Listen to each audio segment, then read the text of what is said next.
તમે આરટીઈનું જ્યારે ફોર્મ ભરો છો ત્યારે તમે કઈ કેટેગરીમાં ફોર્મ ભરવા માંગો છો તે તમારે સિલેક્ટ કરવાની હોય છે અને તે મુજબ જ તમારે ડોક્યુમેન્ટ પણ અપલોડ કરવાના હોય છે।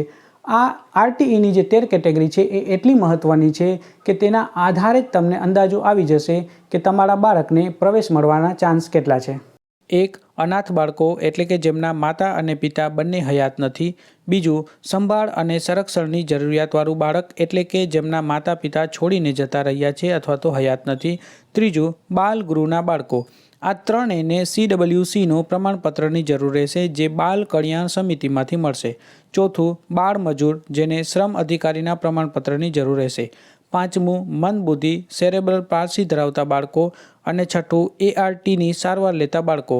આ પાંચમી અને છઠ્ઠી કેટેગરી માટે સિવિલ સર્જનના પ્રમાણપત્રની જરૂર રહેશે।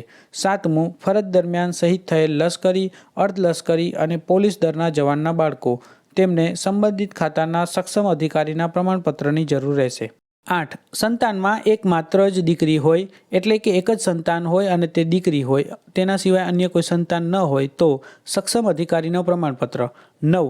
આંગણવાડીમાં અભ્યાસ કરતા બાળકો, અહીં ઓછામાં ઓછા 2 વર્ષનો અભ્યાસ હોવો જોઈએ તો આંગણવાડીના પ્રમાણપત્રની જરૂર રહેશે। 10. 0 થી 20 આંક ધરાવતા તમામ કેટેગરીના BPL કુટુંબના બાળકો, અહીં 0 થી 20નો BPL યાદીનો નંબરવાળું પ્રમાણપત્રની જરૂર રહેશે। 11. SC અથવા ST, અહીં SC હોય તો SCનું પ્રમાણપત્ર અને ST કેટેગરી હોય તો ST કેટેગરીનું પ્રમાણપત્ર જોડવાનું રહેશે।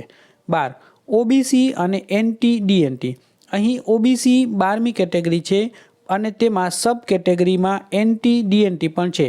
જો NT-DNT હોય પ્રમાણપત્ર હોય તો યસ અથવા તો નહીં તો નો કરવું અને OBC અને NT-DNTનું પ્રમાણપત્રની જરૂર રહેશે। 13. જનરલ કેટેગરી બિન અનામત વર્ગના બાળકો, અહીં કોઈપણ પ્રમાણપત્રની જરૂર નથી। તો ચાલો સમજીએ કે આરટીઈ માટે કયા ડોક્યુમેન્ટની જરૂર રહેશે।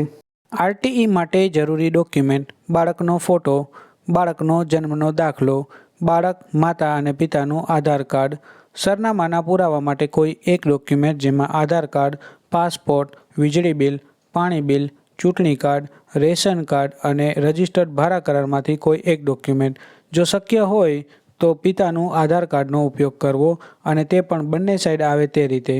અને રેશન કાર્ડમાં પણ ખાસ ધ્યાન રાખવું કે પિતાનું જ રેશન કાર્ડની જરૂર રહેશે। જો દાદા કે દાદીનું રેશન કાર્ડ અપલોડ કરશો તો ફોર્મ રિજેક્ટ થશે। અને સરનામાના પુરાવા માટે આમાંથી કોઈ ડોક્યુમેન્ટ ન હોય તો રજિસ્ટર્ડ ભાડા કરાર જોશે। સાદું ભાડા કરાર કે નોટરાઇઝ ભાડા કરાર પણ નહીં ચાલે। બેંકની પાસબુક પણ બાળક, માતા અથવા પિતામાંથી કોઈ પણ એકની બેંકની પાસબુક ચાલશે। આવકના દાખલો ગ્રામીણ વિસ્તાર માટે 1,20,000 કે તેથી ઓછી હોવું જોઈએ અને શહેરી વિસ્તાર માટે 1.5 લાખ કે તેથી ઓછી હોવી જોઈએ। કુલ 13 કેટેગરીમાંથી જો ઉપરની 12 કેટેગરીમાં ફોર્મ ભરવાનું થાય તો જે કેટેગરીમાં ફોર્મ ભરવાનું હોય તે કેટેગરીનું પ્રમાણપત્રની જરૂર રહેશે અને જનરલ કેટેગરી માટે કોઈ પ્રમાણપત્રની જરૂર નથી।